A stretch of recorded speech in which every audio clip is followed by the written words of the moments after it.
The elevator continued its impossibly slow ascent, or at least I imagined it was ascent. There was no telling for sure. It was so slow that all sense of direction simply vanished. It could have been going down for all I knew, or maybe it wasn't moving at all. But let's just assume it was going up. Merely a guess. Maybe I'd gone up 12 stories, then down 3. Maybe I'd circled the globe. How would I know?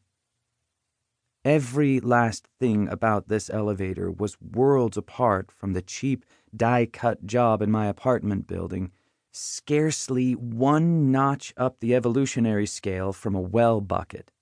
You'd never believe the two pieces of machinery had the same name and the same purpose. The two were pushing the outer limits conceivable as elevators. First of all, consider the space. This elevator was so spacious it could have served as an office. Put in a desk, add a cabinet and a locker, throw in a kitchenette, and you'd still have room to spare. You might even squeeze in 3 camels and a mid-range palm tree while you were at it. Second, there was the cleanliness. Antiseptic as a brand-new coffin. The walls and ceiling were absolutely spotless, polished, stainless steel. The floor immaculately carpeted in a handsome moss green. Third, it was dead silent. There wasn't a sound. Literally, not one sound. From the moment I stepped inside and the doors slid shut. Deep rivers run quiet. Another thing most of the gadgets an elevator is supposed to have were missing.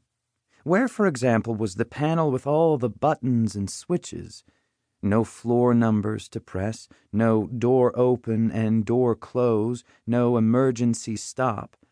Nothing whatsoever, all of which made me feel utterly defenseless.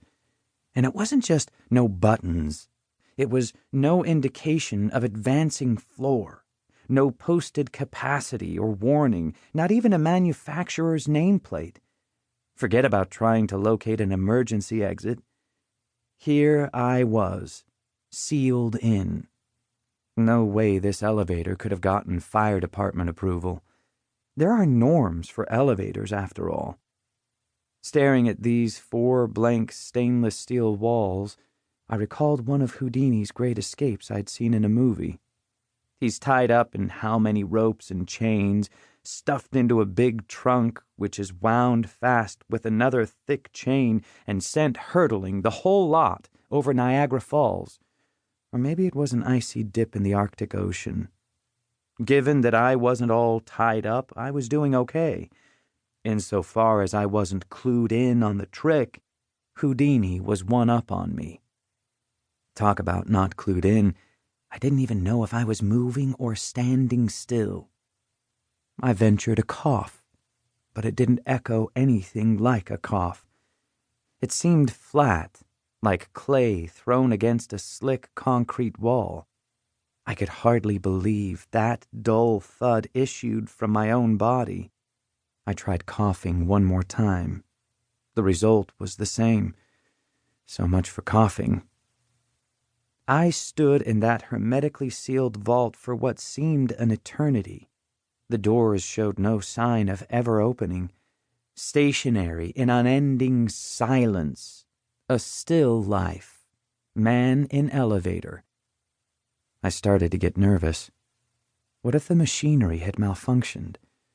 Or suppose the elevator operator, assuming there was one in the building, forgot I was here in this box. People have lost track of me before. I strained to hear something, anything, but no sound reached my ears. I pressed my ear against the stainless steel wall. Sure enough, not a sound. All I managed was to leave an outline of my ear on the cold metal. The elevator was made, apparently, of a miracle alloy that absorbed all noise. I tried whistling Danny Boy, but it came out like a dog wheezing with asthma. There was little left to do but lean up against a wall and count the change in my pockets.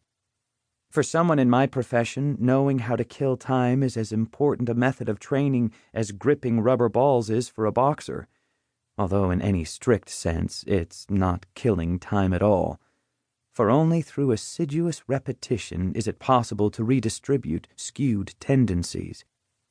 I always come prepared with pockets full of loose change. In my right pocket, I keep 100 and 500 yen coins. In my left, 50s and 10s. 1 yen and 5 yen coins I carry in a back pocket, but as a rule these don't enter into the count.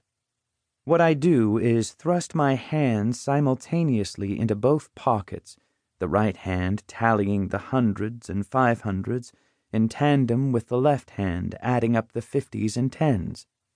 It's hard for those who've never attempted the procedure to grasp what it is to calculate this way, and, admittedly, it is tricky at first.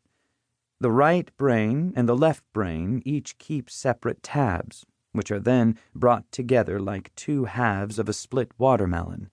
No easy task until you get the hang of it. Whether or not I really do put the right and left sides of my brain to separate accounts, I honestly can't say. A specialist in neurophysiology might have insights to offer on the matter. I'm no neurophysiologist, however.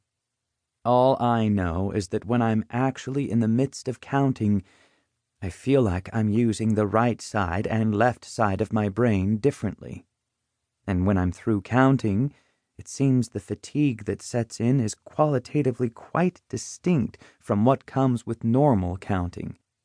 For convenience sake, I think of it as right brain totals right pocket, left brain totals left pocket. On the whole, I think of myself as one of those people who take a convenience sake view of prevailing world conditions, events, existence in general.